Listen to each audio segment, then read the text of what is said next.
농구 이론 수업을 하게 되겠습니다. 자, 농구는 두 팀이 패스, 슛, 드리블 기능을 이용하여서 상대팀 바스켓에 공을 던져 넣는 것을 승부를 겨루는 영역형 경쟁 스포츠입니다. 우리나라에는 1891년 YMCA 교사인 네이미스가 겨울철 실내 스포츠를 창안을 했고, 그리고 1907년에 선교사인 질레트가 소개하여서 현재는 생활체육과 프로스포츠로 주목받고 있는, 세계적으로 인기를 끌고 있는 종목이 됩니다. 자, 농구는 좁은 코트에서 계속 빠르게 공격과 수비가 전환이 빠르게 이루어지기 때문에 체력 소모가 아주 큽니다. 그리고 가까이서 선수들이 경기를 하기 때문에 신체 접촉이 아주 큽니다. 그래서 협동심, 책임심, 희생정신 같은 다양한 정신을 기를 수가 있고, 짧은 시간 동안 좁은 공간에서 기량을 발휘해야 되기 때문에 순발력, 민첩성, 심폐지구력 등을 기를 수가 있습니다. 경기 인원은 한 팀당 12명으로 구성이 되어 있고, 경기에 뛰는 선수는 5명입니다. 그리고 벤치에 7명이 앉아 있으면서 교체 횟수는 무제한으로 가능합니다. 그리고 경기는 10분 4쿼터로 진행이 되고, 휴식 시간은 1, 2쿼터 사이에, 그리고 3, 4쿼터 사이에는 각각 2분씩 휴식을 하게 됩니다. 그리고 1, 2쿼터가 끝나고 난 후에는 15분의 휴식이 있습니다. 그리고 득점은 자유투는 골당 1점, 3점 라인을 기준으로 했을 때 3점 라인 안쪽에서 던지면 2점, 3점 라인 바깥에서 던지면 3점이 인정이 됩니다. 자, 그리고 바이올레이션, 규칙에서 바이올레이션이라고 있는데 파울이죠, 파울. 근데 이 바이올레이션은 파울 외의 규칙을 위반하는 행위로, 이 바이올레이션을 범하게 되면 상대 팀에게 라인 공격, 농구 코트 사이드라인, 엔드라인 바깥에서 시작할 수 있는 스로인이 주어지게 됩니다. 공격권이 넘어가게 되는 거죠. 트래블링, 공을 가지고 3보 이상 걸었을 때. 드리블링, 드리블하다가 공을 잡거나 멈췄다가 다시 드리블했을 때. 그리고 3초를 공격팀이 상대팀 수비수 제한구역, 페널티 존이라고 있습니다. 골 밑에 그 제한구역 안에 3초 이상 머물렀을 때. 그리고 8초를 우리 공격 진영에서 우리 진영에서 상대 진영으로 넘어갈 때 8초 안에 넘어가야 되는데 그렇지 못했을 때. 그리고 24초를 내가 공을 소유하고 공격권이 있는 동안 24초 동안 공격을 진행을 해야 됩니다. 24초 안에 슛을 해서 공을 던져야 됩니다. 24초가 넘어갈 동안 공격을 하지 않을 경우에는 마찬가지 상대팀에게 스로인이 주어지게 됩니다. 그런데 이런 경우가 있어요. 슛을 24초 안에 공격을 해서 공이 맞고 링을 맞고 튕겨 나왔습니다. 리바운드가 된다는 거 하죠. 리바운드가 된 공은 잡았을 때 다시 공격권이 주어집니다. 그러면 24초가 주어지는 것이 아니라 14초가 주어집니다. 14초. 자, 퍼스널 파울. 퍼스널 파울은 부당하게 신체 접촉을 했을 때 받는 반칙. 앞에서 이야기했던 반칙은 개수에 제한이 없지만, 이 퍼스널 파울 같은 경우에는 스로인도 주어지지만 개수에 제한이 있습니다. 한 명의 선수가 퍼스널 파울을 4개까지는 괜찮지만 5개를 범하게 될 때 이 선수는 5반칙 퇴장이 됩니다. 다시 경기에 들어올 수가 없습니다. 홀딩, 상대 선수를 손으로 잡았을 때,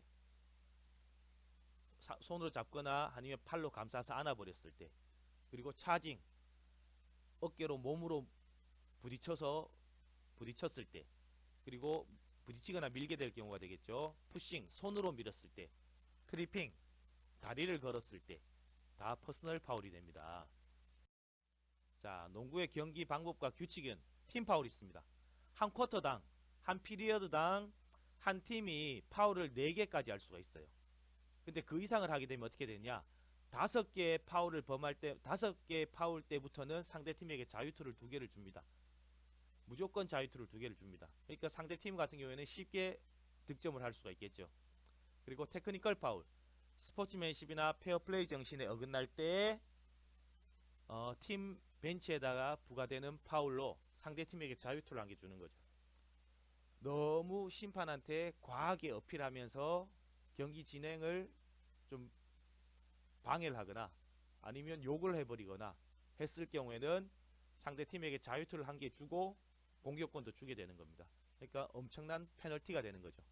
그러니까 라인 규칙을 보면 요 그림에서 보듯이 3점 슛, 3점 인정, 라인을 밟지 않고 던졌을 때는 3점 인정이 됩니다. 근데 3점 라인을 밟고 던질 경우에는 슛이 들어가다 하더라도 2점이 인정이 됩니다. 2점 슛으로 인정이 됩니다. 스로인도 마찬가지입니다. 라인을 기준으로 했을 때 바깥으로 완전히 나와서 던지면 인정이 되지만 라인을 밟았을 경우에는 불인정이 되죠. 그래서 농구는 축구와 다르게 영역을 기준으로 하는 것이 아니라 라인을 기준으로 합니다. 그러니까 농구공이 라인 안에 바운딩이 되었다가 공이 바깥으로 튕겨 나간다 하더라도 공이 바닥에 떨어지지 않은 상황에서 선수가 공을 공중에 잡아서 안으로 던져 넣으면 그거는 인플레이가 됩니다. 하지만 공이 바운딩이 될 때 라인에 맞아버리면 축구는 라인에 공이 걸쳐 있어도 인플레이가 되죠. 하지만 농구는 라인에 딱 걸치는 순간 무조건 아웃으로 인정이 됩니다. 슛도 마찬가지, 스로인도 마찬가지 꼭 기억해야 됩니다. 자, 그리고 농구에서 5가지 기능이 있습니다. 그 첫 번째가 드리블. 공을 바닥에 튕기면서 이동하는 기술인데 낮은 드리블이 있고 높은 드리블이 있어요. 낮은 드리블은 앞에 수비수가 붙어 있을 때, 밀착이 되어 있을 때는 공을 높게 드리블을 하게 되면 수비수의 공이 빼앗길 수가 있겠죠. 그때 낮은 드리블을 하게 되고, 높은 드리블 같은 경우에는 상대 선수가 나랑 거리가 멀리 있을 때 몸을 너무 낮춰서 드리블을 하게 되면 빨리 갈 수가 없어요. 그러니까 수비수가 옆에 붙어 있지 않을 경우에는 속공할 때 많이 사용합니다. 공을 높게 튀기면서 발을 많이 빨리 움직이면서 달려가게 되는 거죠. 그리고 드리블 자세와 안정성의 원리, 과학적인 원리입니다. 드리블 할 때 무게중심을 낮추면 낮출수록 안정성이 높아지게 됩니다. 뻣뻣이 위에 서서 드리블을 치게 되면 그만큼 무게중심이 높아져서 안정성이 좀 낮아집니다. 그리고 무게중심 선을 기저면 밖에다가 두면 안정성이 낮아집니다. 그래서 이동하고자 하는 방향으로 드리블 하기가 쉽다라고 되어 있는데 안정성이 낮아서 이동하는 방향으로 드리블이 쉬워집니다. 그러니까 무게중심을 기저면 바깥에 두면 안정성이 낮아져 이동하려는 방향으로 드리블 하기가 쉬워집니다. 그래서 요 2가지 과학적인 원리가 있습니다. 드리블 할 때는 이것을 주의해야 됩니다. 자, 그리고 세 번째, 패스. 공을 연결하는 기술. 우리 선수에게 공을 연결하는 기술. 체스터, 오버헤드, 바운드 패스, 숄더 패스. 그리고 캐치는 우리 선수가 패스를 할 때 내가 그 공을 받는 기술, 동료가 패스한 공을 받는 기술을 캐치라고 합니다. 그래서 방향, 세기, 위치에 따라서 받는 방향이 다양하게 받게 되는데 그림에서처럼 엄지손가락이 집게손가락이 삼각형을 이루면서 손을 뻗은 상태에서 공이 날아올 때 공을 잡으면서 내 몸 쪽으로 당겨줘야지 세게 날아오는 공도 안정적으로 받을 수가 있게 됩니다.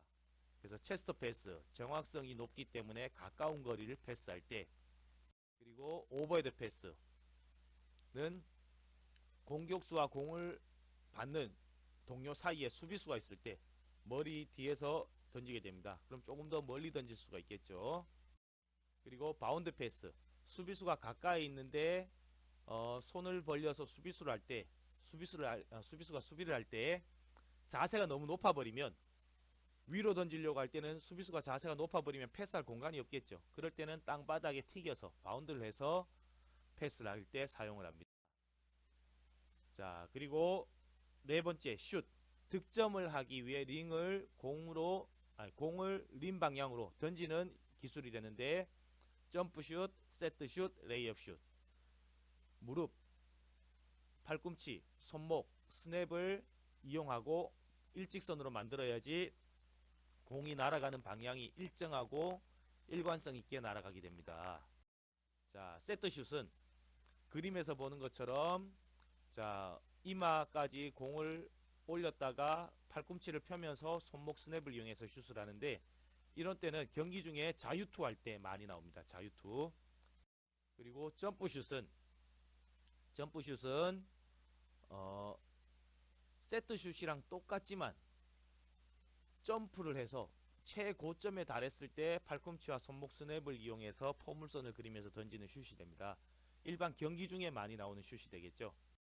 그리고 레이업 슛 같은 경우에는 달려가면서 그 달려가는 속도와 탄력을 이용해서 높게 점프를 한 다음에 림에 최대한 가까이 가서 공을 손목 스냅을 이용해서 살짝 얹어놓고 오는 기술이 됩니다. 그래서 림에서 가장 가까이 있는 곳에서 던지기 때문에 성공률이 가장 높고, 그리고 속공 플레이 할 때 아주 유리한 방법이 됩니다. 이 슛은 슛의 포물선과 성공률의 원리라고 합니다. 공이 그리는 포물선 각도가 클수록 링을 통과하는 면적이 커지기 때문에 슛의 성공률이 높아집니다. A 60도, B 20도로 던졌을 때 앞에서 그림을 보면 60도 같은 경우에는 닿는 면적이 이만큼 38.2제곱센티미터의 넓이가를 공간을 확보할 수가 있죠. 근데 20도로 던졌을 때는 15.5제곱센티미터의 공간을 확보할 수 있습니다. 그러니까 거의 2배 이상의 공간을 확보할 수 있기 때문에 각도가 낮은 것보다는 적당한 각도 50도 가까이 돼야지 슛의 성공률이 높아진다라고 하는 원리가 됩니다. 자, 수비와 리바운드. 수비는 상대가 드리블, 패스, 슛을 할 때 그 공격을 차단하는 방법이 됩니다. 그 리바운드는 슛을 했을 때 공이 들어가지 않고 링에 들어가지 않고 튕겨서 나올 때, 링에 맞거나 백보드를 맞고 튕겨 나올 때 다시 그 공을 점프해서 잡는 기술을 리바운드라고 하는데, 이 농구 경기에서는 리바운드가 아주 중요합니다. 농구 만화 슬램덩크에서 나오는 아주 중요한 대사가 있죠. 리바운드를 지배하는 팀이 그 경기를 지배한다. 리바운드를 지배하는 자가 경기를 지배한다 라는 말이 있죠. 그만큼 리바운드가 아주 중요하다는 뜻이 됩니다. 왜냐하면 공격팀 입장에서는 슛을 했는데 링이 들어가지 않고 나왔을 때 다시 잡으면 한 번 더 공격권이 주어지게 되는 것이고, 수비자 입장에서는 리바운드를 해야지만 상대방에게 공격권을 빼앗아와서 내가 공격을 할 수 있기 때문에 리바운드가 경기에서는 아주 중요한 역할을 하게 됩니다. 자, 그리고 수비와 리바운드에서는 박스아웃이 아주 중요해요. 상대팀이 리바운드 하기 어렵게 공간을 확보하는 기술을 박스아웃이라고 합니다. 자, 노란 조끼 입은 선수가 등을 지면서 상대방 선수를 등을 져서 앞쪽으로 못 나오게 공간을 내가 확보를 해버리는 거죠. 그러면 공이 앞쪽에 떨어졌을 때 훨씬 더 쉽게 공을 캐치할 수가 있겠죠. 그리고 수비할 때도 마찬가지, 자세가 노란 조끼 입은 사람처럼 어깨 넓이 이상의 발을 벌리고 양팔을 옆으로 뻗어서 자세를 낮추면, 중심을 낮추고 수비를 하면 훨씬 더 수비가 쉬워집니다. 자, 리바운드는 이야기했던 것처럼 튕겨 나오는 공을 높게 점프해서 잡는다 라는 것이죠. 자, 농구 포지션별 역할이 됩니다. 농구 포지션별 역할. 농구는 크게 세 가지가 있습니다. 가드, 포워드, 센터, 이렇게 세 가지의 포지션이 있는데, 근데 가드와 포워드는 조금 세분화해서 슈팅 가드, 포인트 가드, 그리고 스몰 포워드, 파워 포워드, 이렇게 세분화해서 총 5개의 포지션이 나눠집니다. 이 포지션별로 번호가 붙어져 있어요. 자, 너 1번 포지션 맡아, 2번 포지션 맡아, 이렇게 쉽게 이야기를 할 수가 있는데, 그때 그 포지션 번호를 듣고 아, 내가 포인트 가드구나, 아니면 스몰 포워드구나, 이렇게 캐치를 할 수가 있어요. 자, 그럼 번호별로 1번 포인트 가드. 포인트 가드는 드리블 능력이 아주 좋아야 돼요. 그리고 판단력이 뛰어나야 되고 시야가 넓어야 됩니다. 그래서 경기를 운영하고 리드하는 역할이기 때문에 처음에 공을 가지고 제일 앞쪽에서 드리블을 하면서 왔다 갔다 움직이면서 우리 선수에게 찬스가 날 수 있도록 빠른 패스를 하는 역할을 하는 것이 포인트 가드 역할입니다. 지금 우리나라 프로 선수들 중에 포인트 가드 역할을 하는 것이 허재 감독의 아들 허웅이나 아니면 허훈 선수가 지금 포인트 가드 역할을 하고 있죠. 그리고 슈팅 가드 2번 슈팅 가드는 포인트 가드가 하는 역할을 옆에서 도와주는 역할을 합니다.